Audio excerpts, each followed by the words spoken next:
Once upon a time, there was a little girl named Mia who loved playing doctor with her toys. One day, her friend Jack came over to play with her. Mia greeted Jack and showed him her doctor kit. Look, Jack, I have a stethoscope, a thermometer, and a Band-Aid in my kit.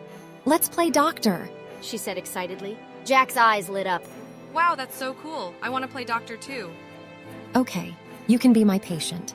Lie down on the couch and I'll take your temperature. Jack laughed as he lay down on the couch. I'm sick, Dr. Mia. Please make me better. You have a fever, Jack. I'll give you medicine to make you feel better. Jack had so much fun playing doctor that he wanted to try being the doctor too. He said, Mia, can I be the doctor this time? I don't know, Jack. This is my doctor kit and I want to be the doctor. Jack looked disappointed. The next day, Mia found out that Jack was playing with other kids instead of coming to her house to play. She felt sad and didn't understand why Jack didn't want to play with her anymore. She thought about it for a while and realized that she wasn't being a good friend by not sharing her doctor kit with Jack. The next time Mia met Jack in the sandbox, she said, Hey, Jack.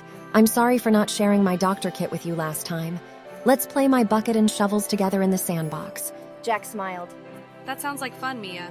As they played in the sandbox together, they built sandcastles and dug tunnels.